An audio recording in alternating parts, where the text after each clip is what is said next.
యేసు ఆ చిరక పుచ్చుకొని సమాప్తమైనదని చెప్పి తల వంచి ఆత్మను అప్పగించెను. యేసు ఆ చిరక పుచ్చుకొని సమాప్తమైనదని చెప్పి మొదటి మాట, తండ్రి వీరేమి చేయుచున్నారో వీరెరుగరు గనుక వీరిని క్షమించుము. చాలా పెద్ద మాట కదా. నేడు నీవు నాతో కూడా పరదైసులో ఉదువు, చాలా పెద్ద సెంటెన్స్.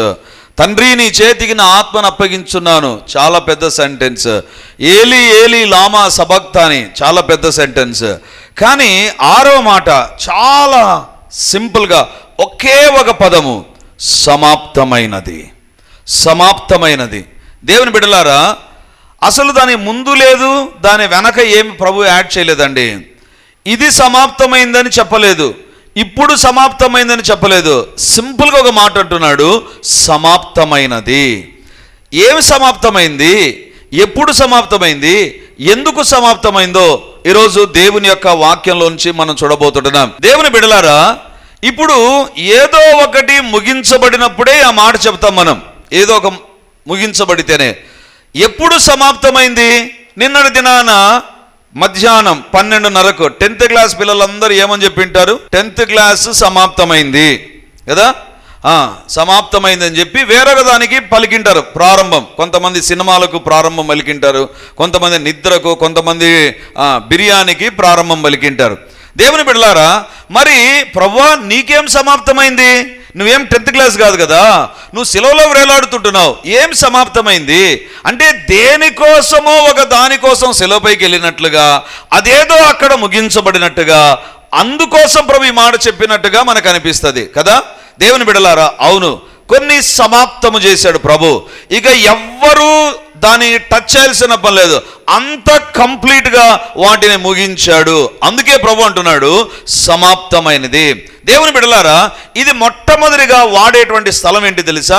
మిలిటరీలో వాడతారు. అంటే సక్సెస్ఫుల్గా ఒక ఆపరేషన్ జరిగిన తర్వాత, ఒక రెస్క్యూ ఆపరేషన్ జరిగిన తర్వాత, ఈ మధ్య కాలంలో మనం చూస్తుంటున్నాం, హమాస్ తీవ్రవాదులను, వాళ్ళ లీడర్స్ను ఈ యొక్క ఇస్రాయేల్ సైనికులు, IDF మిలిటరీ బలగాలు వాళ్ళను అటాక్ చేసి వాళ్ళను ఫినిష్ చేసిన తర్వాత they used to say this word, సమాప్తమైంది. వాళ్ళ భాషలో వాళ్ళు చెప్తారు, అది మనకు అనవసరం లేదండి, పలకడం కూడా కష్టమే. కానీ నాకు అంత I'm not well versed with just like Sarath Babu, ఎందుకంటే చాలాసార్లు సహోదరుడు వెళుతూ ఉంటాడు.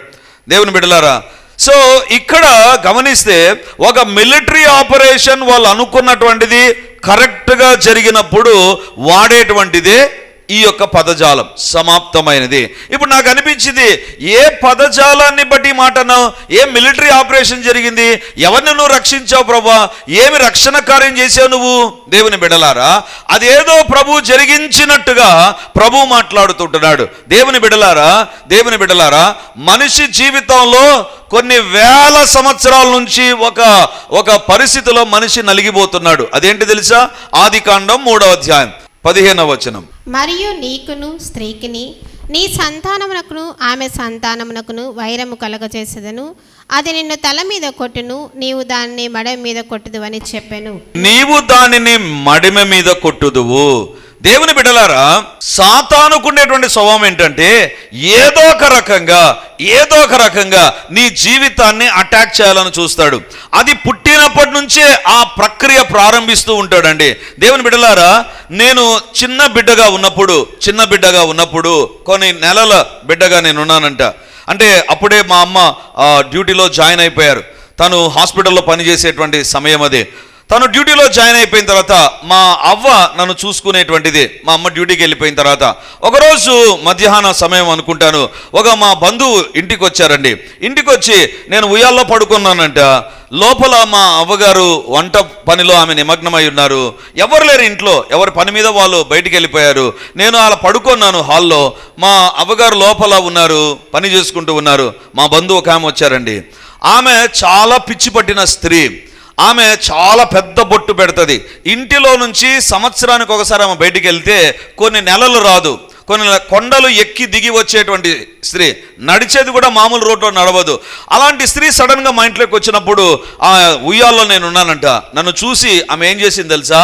బయటికి పోయి చాలా పెద్ద మొత్తంలో కట్టెలన్నీ ఏరుకొని వచ్చి అక్కడ పెట్టి నిప్పు పెట్టి ఉయ్యాల దగ్గరకు వచ్చి ఆ క్రెడిల్లో నేను ఉండగా నన్ను చేతిలోకి తీసుకొని, ఎందుకు తెలుసా, అగ్నిలో వేయాలి నన్నని. ఆమె పిచ్చి పట్టిన స్త్రీ. ఎందుకో మా అవ్వ ఆ సమయంలో బయటికి రావాలనిపించి ప్రేరేపణ కలిగి బయటికి వస్తే ఈమె నన్ను తన చేతిలోకి తీసుకొని ఆ అగ్నిలో వేయాలని ఆమె బయలుదేరుతున్నారు. అప్పుడు మా అవ్వ చూచి గట్టిగా కేక వేశారు, ఏం చేస్తున్నావు నువ్వు? మా అవ్వ శబ్దానికి ఆమె ఒక్కసారి కంగు తినిపోయి నన్ను అక్కడే ఉయ్యాల్లో పండబెట్టి మా అవ్వ దగ్గరకు వచ్చి ఆమెతో కొట్లాడడం ప్రారంభించింది.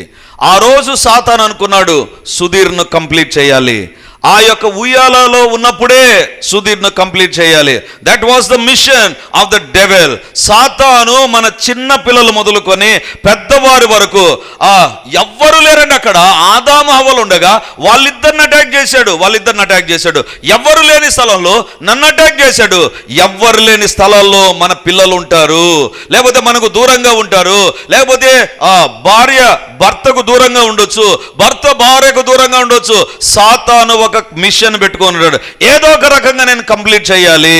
దేవుని బిడ్డలారా, అది కంప్లీట్ కాకుండా ఉండడానికి దేవుడు తాను భూలోకానికి వచ్చాడు. అంటే మానవ జాతి మీద సాతాను వివిధ రకాలుగా దాడి చేస్తూ ఉండగా దేవుని స్తోత్రం, యేసు ప్రభు తాను భూలోకానికి వచ్చాడు. దేనికి వచ్చాడు తెలుసా? ఆ యొక్క సాతాను యొక్క పన్నాగం నుంచి ఇంతకుముందు 3వ వాక్యంలో మనము చదువుకున్నాం. కొలసి 2:13 వ్రాయబడ్డది, అధికారులను ప్రధానులను ఆయన నిరాయుధులుగా చేశాడు. దేవుని బిడ్డలారా, మా అమ్మ లేరు, మా నాన్న లేరు, బంధువులు ఎవరు లేరు. ఆ సమయాన్ని చూశాడు సాతాను. ఆ పిచ్చి పట్టిన స్త్రీని తీసుకొని వచ్చాడు. నన్ను ఆ రోజే ఫినిష్ చేయాలని చూశాడు. ఈరోజు యాక్సిడెంట్లో నిన్ను ఫినిష్ చేయాలని చూసింటాడు, ఒక వ్యాధి ద్వారా నిన్ను ఫినిష్ చేయాలని చూసింటాడు. కానీ అది అడ్డుకోవడానికి తానే భూలోకానికి దిగి వచ్చాడు. అందుకే దేవునికి స్తోత్రం కలుగునుగాక. హల్లెలూయా. 2020వ సంవత్సరం 19వ సంవత్సరంలో కోవిడ్ వచ్చిందండి. ఎంత మంది మీద దాడి చేసిందో కదా. మన ఇంటిలో ఉండేవారే కావచ్చు, కానీ ఈ రోజు మనం ఏమై ఉన్నామో మిషన్ కంప్లీట్ కాకుండా దేవుడు అడ్డుకున్నాడు. దేవుని బిడ్డలారా, సాతాను ఎలాంటి వాడు తెలుసా? ఏదో ఒక పన్నాగంతో మన దగ్గరికి వస్తాడు. దాన్ని నెరవేర్చకుండా దేవుడు తన ప్రణాళికను నెరవేర్చుకునేదానికి తాను సమాప్తము చేస్తాడు. అపవాది కార్యములను సమాప్తము చేయడానికి వచ్చిన దేవుని కుమారుడు.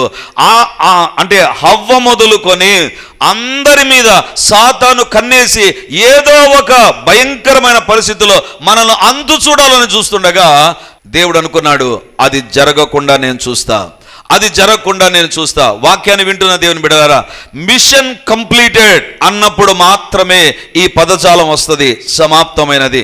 రెండవదిగా పాతకాలంలో మన ప్రాంతంలో కాదు, ఇశ్రాయేల్ దేశంలో ఈ యొక్క అలవాటు ఉండేది. ఏంటంటే ఎవరైనా ఒక అప్పు తీసుకున్నారనుకున్నా, వాళ్ళు ఒక పత్రం రాసుకుంటారండి. మనం వివిధ రకాలుగా పిలుస్తూ ఉంటాం, దానికి వివిధ రకాలైన పేర్లు పెడతాం కదా.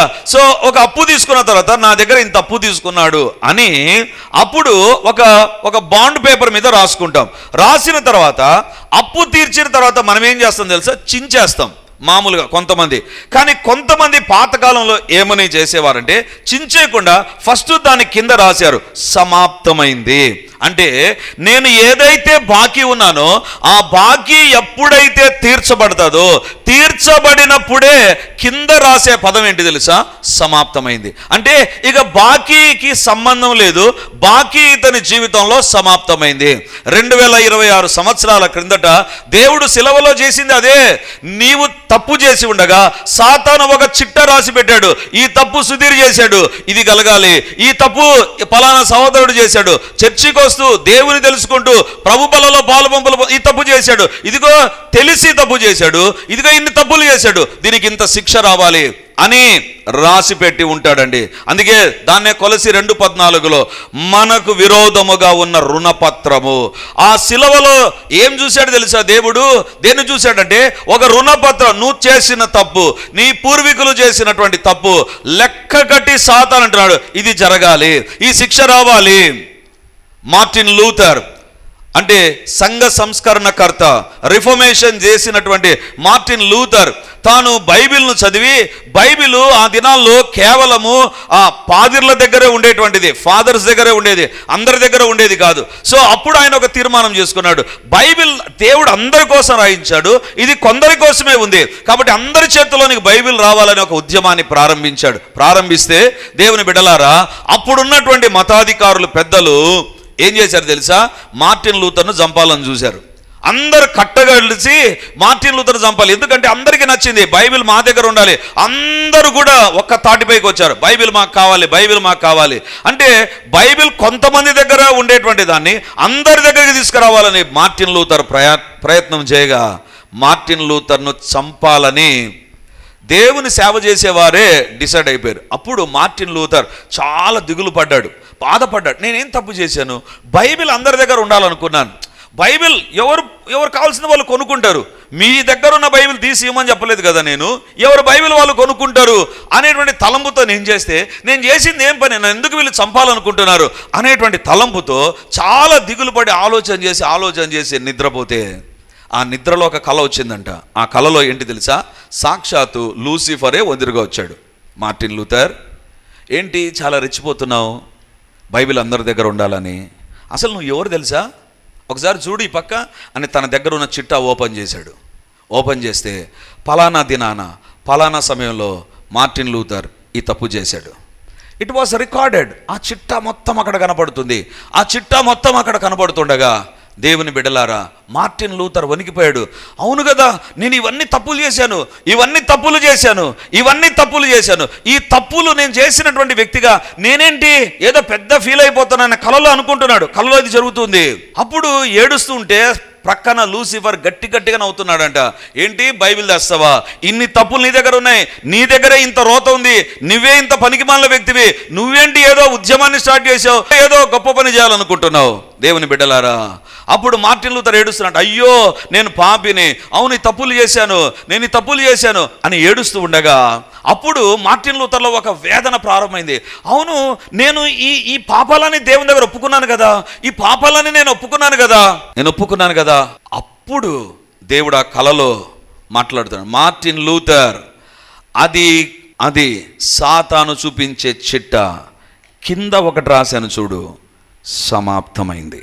హల్లెలూయా.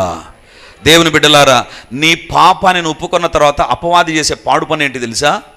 అది తిరిగి జ్ఞాపకం చేస్తావు, ఈ తప్పు చేసావు. నీవు ఒక్కసారి దేవుని దగ్గర ఆ పాపాన్ని ఒప్పుకొని, ప్రభువా నీ శిలవ రక్తముతో నన్ను కడిగి పరిశుద్ధపరచు అని అడిగితే ఇక ఎన్నటికీ దేవుడు జ్ఞాపకం చేసుకోడు. దేవుని బిడ్డలారా, పాపపు చిట్టాకు సమాప్తం పలికాడు. ఒకటి, నిన్ను రెస్క్యూ చేసేటువంటి ప్రక్రియను దేవుడు సమాప్తం చేశాడు. పాప బంధకాలు, పాప శిక్ష నుంచి బయటకు తీసుకొని వచ్చే ప్రక్రియను దేవుడు సమాప్తం చేశాడు. నెంబర్ 2, నీ జీవితంలో దేవుడు చేసినటువంటిది ఏంటంటే నీ పాపాలకు దేవుడు సమాప్తము చేశాడు. తన రక్తము ద్వారా వాటన్నిటిని దేవుడు కొట్టివేశాడు. దేవుని బిడ్డలారా, మన జీవితాల్లో పాపానికి అవసరమైన రుణాన్ని మనం చెల్లించాలి. అవి మనం చెల్లించడానికి శక్తి లేదు మన దగ్గర. దేవుని బిడ్డలారా, పాత నిబంధనలో ఒక తప్పుకు ఒక గొర్రె పిల్ల. ఇప్పుడు మనం డ్రెస్సులు కొనుక్కోకుండా, తిండి కొనుక్కోకుండా ఏం కొనుక్కోవాలి? గొర్రెలు కొనుక్కోవాలి, పావురాలు కొనుక్కోవాలి. ఎందుకు? అన్ని తప్పులు ఉంటాయి మనవి. ఒకటా రెండా, ఒక రోజా 2 రోజుల, ఇన్ని సంవత్సరాల్లో ఎన్ని తప్పులు చేసింటామో. పాప శిక్ష నుంచి తప్పించుకోవడం మానవునికి చేత కాదు. అందుకే దేవుడు తానే భూలోకానికి వచ్చి చెప్పినటువంటి మాట, మీ పాపములను నేను క్షమించేశాను, అవి ఎన్నడూ ఇక జ్ఞాపకము చేసుకోను. హల్లెలూయా. బైబిల్లో వ్రాయబడింది, తూర్పుకు పడమర ఎంత దూరమో అంత దూరం మీ పాపాలను నేను దూరం చేశాను. ఆ పాపాలన్నిటి నా వీపు పైన వేసుకున్నాను. I don't want to see your sin. మీ పాపాన్ని చూడకుండా నా వీపు పైన వేసుకున్నాను. ఈరోజు నీ జీవితంలో పాప క్షమాపణ ఇవ్వడానికి యేసు ప్రభువే చాలిన దేవుడు. ఎందుకు తెలుసా? ఎవ్వరు కూడా ఈ మాట చెప్పలేదు. సమాప్తమైంది, నీ పాపాలకు సమాప్తం.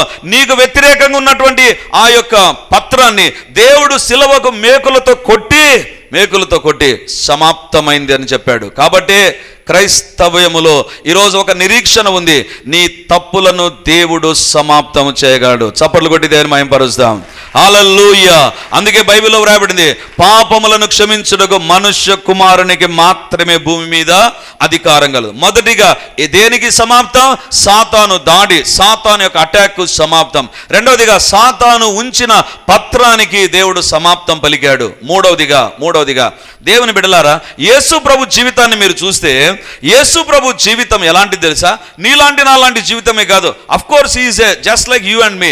నీలాగా భూలోకంలో జీవించాడు, కానీ యేసు ప్రభు జీవితంలో 300 ప్రవచనాలు నెరవేర్చబడ్డాయండి. 1, 2 కాదు, 300 prophecies were completely fulfilled. యేసు ప్రభు కోసం రాయబడినటువంటి 300 ప్రవచనాలు నెరవేర్చబడ్డాయి. అంటే ఆదికాండం 3వ అధ్యాయం మొదలుకొని యేసు ప్రభు వచ్చేంత వరకు ఎన్ని ప్రవచనాలు ఉన్నాయంటే 300 ప్రవచనాలు ఉన్నాయి. ఈ 300 ప్రవచనాలు యేసు ప్రభు నెరవేర్చాడండి. యేసు ప్రభు నెరవేర్చాడు. దేవుని బిడ్డలారా, ఈ ప్రొఫెసర్ ఏం చేశాడంటే, ఇతను ఒక మ్యాథమెటిక్స్ ప్రొఫెసర్ అండి. సో ఈయన పేరు పీటర్ స్టోనర్. ఈయన మ్యాథమెటిక్ ప్రొఫెసర్ అండి. ఈ ప్రొఫెసర్ ఏం చేశాడు తెలుసా? అసలు యేసు ప్రభు జీవితంలో ఈ ప్రవచనాలు నెరవేరడం సాధ్యమేనా? ఎందుకంటే యేసు ప్రభు ఎముకలు విరిగిన దాని గురించి ఒక ప్రవచనం ఉంది. ఇందాక సహోదరుడు చెప్పాడు, యేసు ప్రభు దప్పికొన్నాడు, నాలుక అంగిటికి అంటుకున్నది, అదొక ప్రవచనం. యేసు ప్రభు అక్రమకారుల ఒకడుగా ఎంచబడతాడు, ఇద్దరి మధ్య సెలవేయబడతాడు. ఇవన్నీ యేసు ప్రభు యొక్క ప్రవచనాలు, 300 ప్రవచనాలు. యేసు ప్రభు జీవితంలో ప్రవచనం నెరవేరాలి అంటే ఆయన లెక్కగట్టే మ్యాథమెటిషియన్ కదండి, మ్యాథమెటిక్స్ ప్రొఫెసర్ ఆయన, పీటర్ స్టోనర్ అనేటువంటి ఆయన. ఈయన లెక్కగట్టి చెప్పినటువంటిది ఏంటంటే 1 × 10⁻7 అంటే 1 పక్కన 17 సున్నాలు పెడితే ఎంత వస్తుందో? 1, 10, 100, 1000, 10,000, లక్ష, 10 లక్షలు, కోటి, 10 కోట్లు, 100 కోట్లు. నాకు అంతవరకే వచ్చు. ఇంకా 10 నించింది, 17 ఉన్నాయి. ఇంకా 1000 కోట్లు, కోట్లు ఏదో చెప్తారు. మ్యాథమెటిక్స్ ఎవరన్నా ఉంటే అదంతా ఎందుకులే, 1 పక్కన 17 సున్నాలు పెట్టండి. 17 సున్నాలు పెడితే అంత మాత్రమే అవకాశం ఉంది నెరవేరడానికి. ఒక్క ప్రవచనం, 1000 సంవత్సరాలుగా చెప్పబడిన ప్రవచనం నెరవేరాలంటే అన్ని ప్రాబబిలిటీస్ ఉంటాయి, కష్టం నెరవేరడం.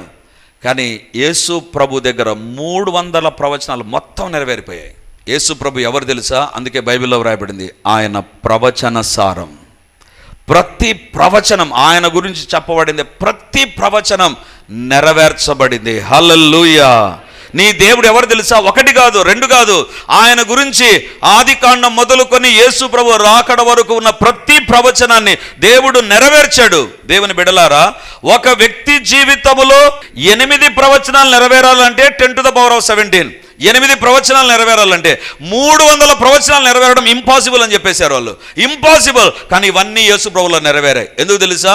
ఆయన ఒక్కడే ప్రవచనాలు నెరవేర్చడానికి వచ్చినటువంటి దేవుడు. ఆయన మాత్రమే 300 ప్రవచనాలు నెరవేర్చి సమాప్తమైనది అని చెప్పాడు. చప్పట్లు కొట్టి దేవుని మహిమపరుస్తాం. నీ దేవుడు ఎవరు తెలుసా? ప్రవచన సారం. ఆయన గురించి రాయబడిన ప్రతిదాన్ని ఆయన నెరవేర్చాడు. దేవుని బిడ్డలారా, ఎందుకు ఈ మాట చెప్తుంటున్నానంటే, నా గురించి నా దేవుడు అనేకమైన విషయాలు రాసింటారు. సుధీర్ జీవితంలో ఇది జరగాలి, కానీ చిన్నప్పుడే సాతాను అనుకున్నాడు సుధీర్ను ఆ యొక్క ఉయ్యాల్లోనే చంపాలి. దేవుడు అనుకున్నాడు అది నెరవేరదు, నేను అనుకున్నది నెరవేరుతుంది. నేను మహాతుంటరిగా ఉన్నవాను, ఈ చేతులు 2 సార్లు, ఈ చేతులు 2 సార్లు విరగొట్టుకొని I was met with so many accidents. చచ్చిపోవాల్సింది ఎప్పుడో, కానీ వాటన్నిటి దగ్గర సాతాను స్కెచ్ చేస్తుండగా ఆ పత్రాన్ని అంతటిని దేవుడు కొట్టివేసి ఈ దినాన సేవ చేసే కృపను దేవుడు నాకు ఇచ్చాడు. ఎందుకు తెలుసా? ఆయన ప్రవచనాలు నెరవేరుస్తాడు. నీకు ఇవ్వబడిన వాగ్దానాలు, నీ పట్ల దేవుని యొక్క తలంపులను నెరవేర్చడానికి ఆయన సాధ్యమైనటువంటి దేవుడు. Hallelujah, hallelujah. That is why it is a Good Friday. నీకు వ్యతిరేకంగా ఉండబడిన దాన్ని కొట్టివేస్తాడు. నీ జీవితంలో నెరవేరవలసిన దేవుడు అక్షరాల నెరవేరుస్తాడు. దేవుని బిడ్డలారా, నేను పనిచేసే స్థలంలో ఒక టీచర్ ఉండేది, అంటే ఒక లేడీ ఫ్యాకల్టీ ఉండేది.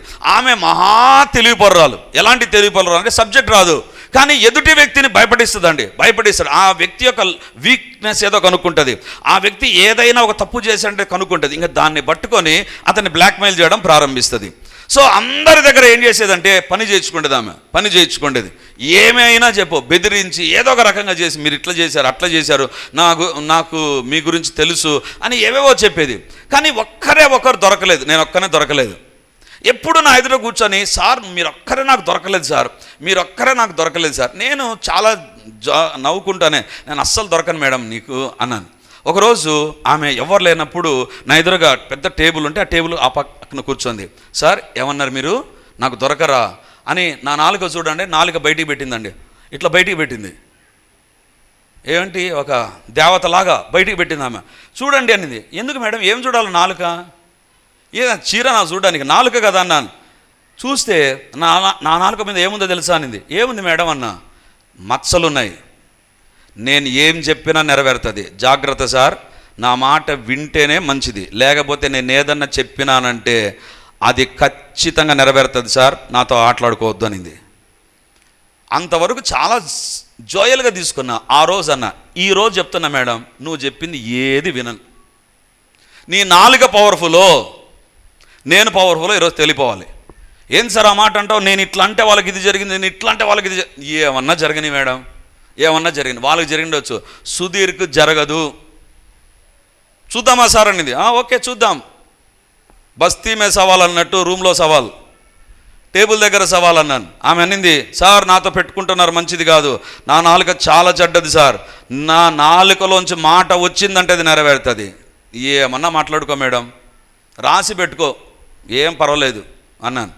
ఆ రోజు నుంచి నేను ఏదైనా ఆమెకు ఏదైనా ఆమె చెప్పింది చేయకపోతే, అంటే నాకు కరెక్ట్గా చెప్తే నేను చేస్తా, కానీ బెదిరించేదో చేయాలనుకుంటుంది ఆమె. బెదిరించి, నేను ఈరోజు క్లాస్కి పోను సార్, మీరు పోవాలి ఖచ్చితంగా, నేను పోనంటాను. ఎందుకు పోవాలి, మీరు పోండి, మీ టైం కదా, మీరు పోండి, నేను పోయి వచ్చాను ఆల్రెడీ. లేదు సార్ మీరు నాకు హెల్ప్ చేయాలా, నేను చెయ్యను మేడం, ముందుగానే చెప్పాలి నాకు, ఎందుకు ఆల్రెడీ మా ఇద్దరి మధ్య ఉంది కదా. ఆమె ఎన్ని రకాలుగా నన్ను భయపెట్టిందో అన్ని రకాలుగా భయపెట్టింది. ఒకరోజు ఆ కాలేజ్ నుంచి నేను ఆమె ఇద్దరం వేరే ప్లేస్కి షిఫ్ట్ అయిపోతున్నాం. అప్పుడు నేను ట్రీట్ ఇచ్చానండి, అందరికి ట్రీట్ ఇచ్చినప్పుడు ఆమె వచ్చింది. ఆమె వచ్చి మాట్లాడుతూ ఒక మాట అంది, ఈ సుధీర్ సార్ ఒక్కడే నా దగ్గర బతికిపోయాడు, నా నాలుక దెబ్బకు మొత్తం హడలెత్తిపోయారు. ఏంది సార్, ఏంటిది? అప్పుడు నేను అన్నాను, నాలో పవర్ లేదు, నాకు వ్యతిరేకంగా రూపొందించబడిన ఏ ఆయుధము వర్ధిల్లదని బైబిల్లో ఉంది మేడం. నా దేవుడు చెప్పిన మాట, నీ మాట నెరవేరదు, నా దేవుడు చెప్పిన మాటే నెరవేరుతుంది. హల్లెలూయా, హల్లెలూయా. ఇప్పుడు ఆమె ఎవరు తెలుసా, ఏదైనా సమస్య వస్తే నాకు ఫోన్ చేస్తుంది, సార్ మా అబ్బాయికి పెళ్లి సంబంధం, ప్రార్థన చేయండి సార్, మా ఇంట్లో ఈ సమస్య ఉంది సార్, ప్రార్థన చేయండి సార్. నీ దేవుడు ఎవరు తెలుసా, నీకు వ్యతిరేకంగా రూపొందించబడిన ప్రతి దాన్ని వ్యర్థం చేస్తాడు. రెండవదిగా నీ జీవితంలో దేవుని ఉద్దేశాలే నెరవేరుతాయి, దేవుని ఉద్దేశాలే నెరవేరుతాయి. దేవుని బిడ్డలారా, నీ జీవితంలో అపవాది ఉద్దేశాలు సమాప్తం. వాటిని ఎప్పుడు సాతాను ఉపయోగించాలనుకున్నా, అందుకే ఒక దైవ సేవకుడు ఏమన్నాడంటే, సాతాను రోజు మన కోసం కత్తి నూరుతాడంట. ఈరోజు వీళ్ళ అంతు చూడాలి, వీళ్ళ కుటుంబం అంతు చూడాలి, వీళ్ళ ఆరోగ్యం అంతు చూడాలి, బయటికి పోతున్నారు వీళ్ళ అంతు చూడాలి అంటుండగానే దేవుడు అనుకుంటాడంట, సాతానా కత్తి నూరుతున్నావా? సాతాను దగ్గర కూడా మంచి పవర్ఫుల్ కత్తులు ఉంటాయి కదా, చైనా కత్తుల కంటే పవర్ఫుల్, చైనా కత్తి కంటే పవర్ఫుల్గా నూరుతూ ఉంటాడు. దేవుడు ఏం చేస్తాడు తెలుసా, ఆ కత్తి నూరి చూసుకొని, ఇంకా అబ్బా సూపర్, దీనితో కొడితే సుధీరు వాళ్ళ ఫ్యామిలీ పరిచర్య లేచిపోతుంది అని సాతాను విర్రవిగే సమయంలో దానిపైకి ఒక టెక్స్ట్ వస్తుందంట, సుధీర్కు వ్యతిరేకంగా రూపొందించబడిన ఏ ఆయుధము వర్ధిల్లదు. అందుకోసమే అది చూస్తుంది, పడేస్తుంది, మళ్ళీ రెండవ ఆయుధం నూరుతుంది.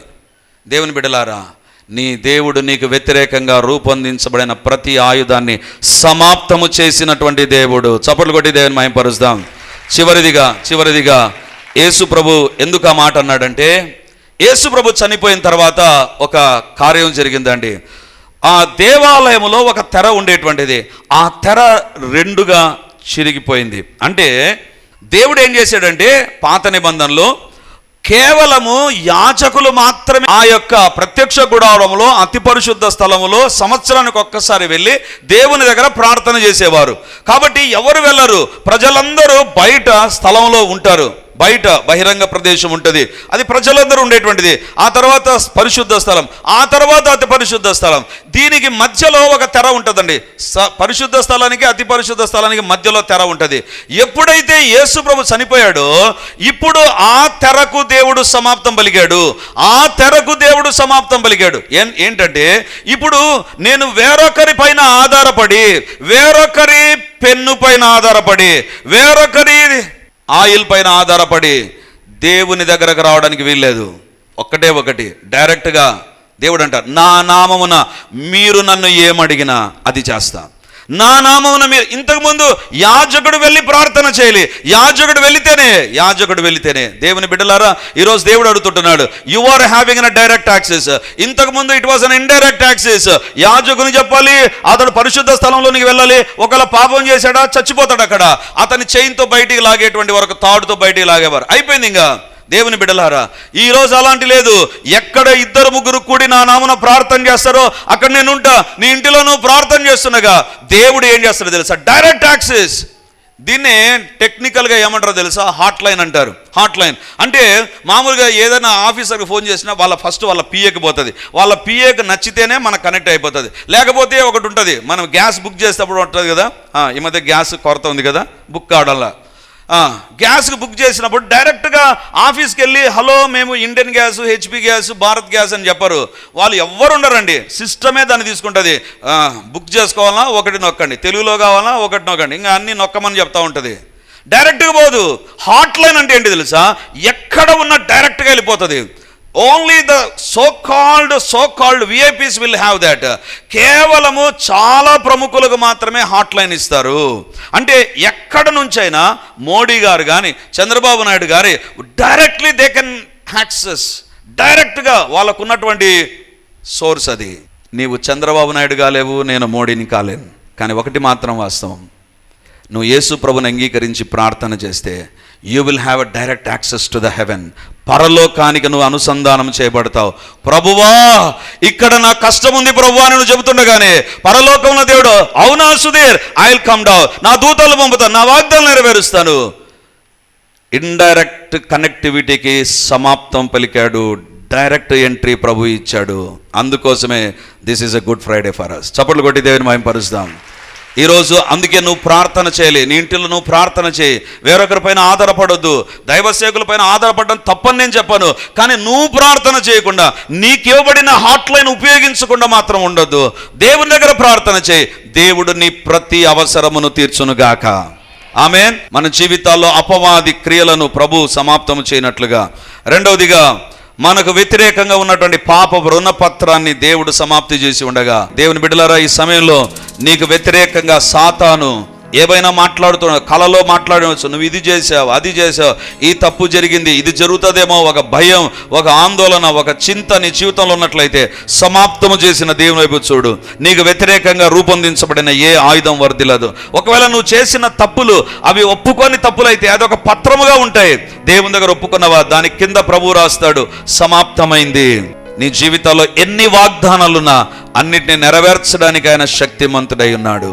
ప్రార్థన చేద్దాం. స్తోత్రము తండ్రి, స్తోత్రము దేవా, నమ్మదగిన దేవా, సత్యవంతుడా, సర్వాధికారి, మీకు వందనాలు. ఈరోజు మీ వాక్యం ద్వారా మాతో మాట్లాడి సమాప్తమైనదన్న నీ మాటకు మీరు మాకు ఇచ్చినటువంటి 4 ప్రాముఖ్యమైన మాటలను బట్టి నీకు వందనాలు.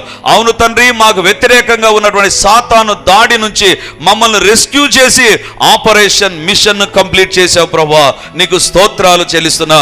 మాకు వ్యతిరేకంగా ఉన్న రుణపత్రాన్ని సమాప్తం చేసావు ప్రభువా. తండ్రి, మా జీవితాల్లో వాగ్దానం నెరవేర్చడానికి తండ్రి మీరు సిద్ధంగా ఉంటూ అపవాది కార్యములన్నిటినీ సమాప్తం చేసావు ప్రభువా. తండ్రి, మా ప్రార్థనలు నేరుగా వినకుండా ఉండే పరిస్థితి సమాప్తం అయిపోయి నేరుగా మీరే వినేటువంటి కృపనిచ్చారు నాయన. మీకే వందనాలు చెల్లిస్తూ ఈ మాటలు మా జీవితాల్లో ఫలించున్నట్లుగా చేయమని యేసయ్య నామముందు అడుగుచున్నాను తండ్రి. ఆమేన్, ఆమేన్.